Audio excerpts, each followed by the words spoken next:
అనగనగా ఒక అందమైన పల్లెటూరిలో రాము అనే 10 ఏళ్ల అబ్బాయి ఉండేవాడు. రాముకి బయట ఆడుకోవడం, ఇతర పిల్లలతో కలవడం అంటే అస్సలు ఇష్టం ఉండేది కాదు. వాడికి ఉన్న ఒకే ఒక్క స్నేహితుడు. వాడి ప్రపంచం అంతా స్మార్ట్ ఫోన్ మాత్రమే. ఉదయం నిద్రలేచింది మొదలు రాత్రి నిద్రపోయే వరకు వీడియోలు చూడటం, గేమ్స్ ఆడటం. ఇదే వాడి దినచర్య. రాము, కాసేపు బయటకు వెళ్ళి ఆడుకోవచ్చు కదా నాన్నా, ఎప్పుడూ ఆ ఫోన్తోనేనా అని వాళ్ళ అమ్మ రోజూ తిడుతూనే ఉండేది. కాని రాము అస్సలు వినిపించుకునేవాడు కాదు. ఆకాశంలో ఎగిరే పక్షుల కంటే ఫోన్ స్క్రీన్లో కనిపించే యానిమేషన్ పక్షులు అంటేనే వాడికి ఎక్కువ ఆసక్తి.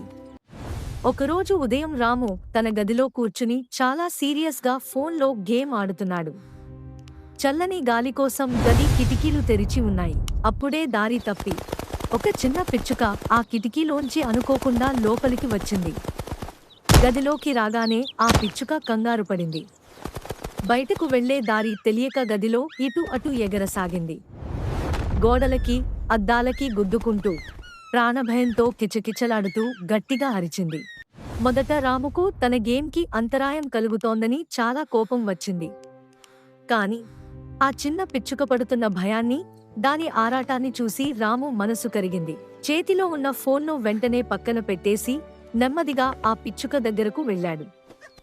దానిని పట్టుకుంటే ఇంకా భయపడుతుందని అర్థం చేసుకున్నాడు.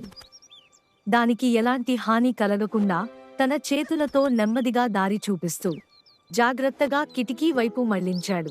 క్షణాల్లో ఆ చిన్న పిచ్చుక ఆరుబయటకు ఎగిరిపోయింది. పిచ్చుక బయటకు వెళ్ళగానే రాము కూడా కిటికీ దగ్గరకు వచ్చి ఆతృతగా చూశాడు.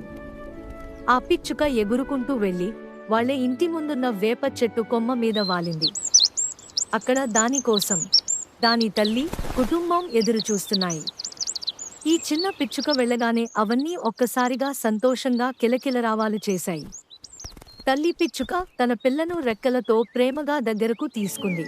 ఆ దృశ్యం చూసిన రాముకు తన మనసులో తెలియని ఒక గొప్ప ఆనందం కలిగింది.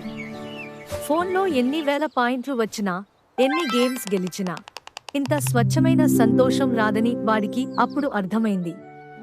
కిటికీలోంచి బయటకు చూస్తుండగా పచ్చని చెట్లు, వీస్తున్న చల్లని గాలి, అందమైన ప్రకృతి వాడిని రమ్మని పిలుస్తున్నట్లు అనిపించింది. వర్చువల్ ప్రపంచం కంటే నిజమైన ప్రపంచం ఎంత అందంగా ఉందో రాము తెలుసుకున్నాడు. వెంటనే టేబుల్ మీద ఉన్న ఫోన్ను వదిలేసి సంతోషంగా పరిగెత్తుకుంటూ బయటకు వెళ్లి తోటి పిల్లలతో ఆడుకోవడం మొదలుపెట్టాడు. ప్రకృతితో గడిపే సమయం అత్యంత విలువైనది.